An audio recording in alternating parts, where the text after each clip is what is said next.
हर हर महादेव। हम एक कहानी सुनाने जा रहे हैं, आपको अच्छी लगे तो लाइक करना। जब कलयुग आया था तो राजा परीक्षित था, बहुत अच्छा राजा था। राजा परीक्षित अपनी प्रजा की खूब अच्छी देखभाल रखता था, सुखी रखता था अपनी प्रजा खूब अपने राजा से सुखी थी। तो एक दिन घोड़े पर चढ़ के शिकार खेलन जा रहा तो कलयुग आया। कलयुग ने बोला कि राजा साहब थोड़ी सी जगह अपने राज्य में मैंने भी दो। तो वो बोला कि भाई मैं तेरे को राज्य में नहीं दूंगा क्योंकि मेरा राज्य बहुत सुखी है। तो बोला कि ठीक है, कुछ सुखी है तो थोड़ा जगह मेरे ताई भी दो। तो बोला तू क्या है में चाहता है कि जहाँ शराब पी जा रही हो, जहाँ जुआ खेला जा रहा हो और जहाँ कहाँ कलेश हो, इसमें मेरा राज दो। कि भाई जुए में दूंगा तो मेरी प्रजा दुखी, शराब में दूंगा तो मेरी प्रजा दुखी, कहाँ कलेश में दूंगा तो दुखी, और कहीं मांग ले। तो बोला कि चलो मैंने सोने में दे दो। तो बोला ठीक है तू सोने में ले ले। उसको सोने में दे दिया और सोने में जाते ही और कल जो है ना उसके मुकुट पे बैठ गया। ऊपर जाकर मुकुट पे बैठते ही राजा का सिर घुमा दिया। एक ऋषि महात्मा था, वो अपना भजन कर रहा था, मरा हुआ सांप पड़ा था, उसका राजा का सिर घूमते ही और मरा हुआ सांप ऋषि के गले में डाल दिया।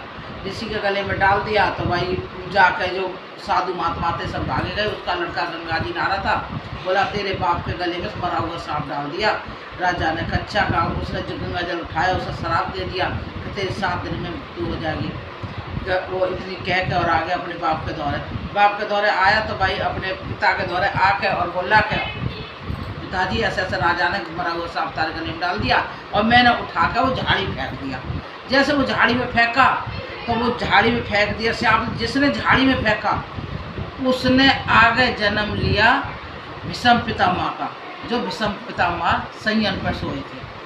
और वो राजा थे कह दी 7 दिन की मौत है। तो उसका पिताजी बोला कि भाई 7 दिन की मौत है, राजा से कहो।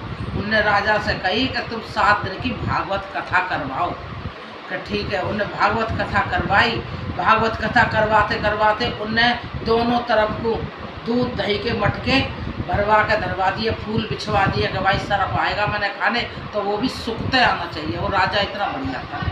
तो दूध दही के मटके धरे दोनों तरफ और सरफ आया फूलन पे आया सरफ। तो भाई सरफ आता आता बोला अरे इस राजा ने मेरे लिए अपने काल के लिए इतना अच्छा बंदोबस्त कराया तो प्रजा के लिए ये राजा कितना बंदोबस्त बढ़िया करता होगा।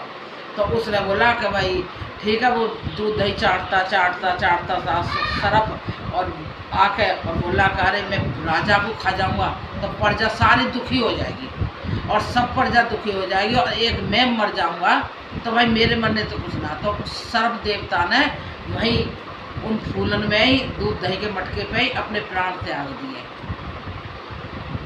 दिए। अच्छी लगी हो तो लाइक करना और खूब प्यार करना मेरी वीडियो।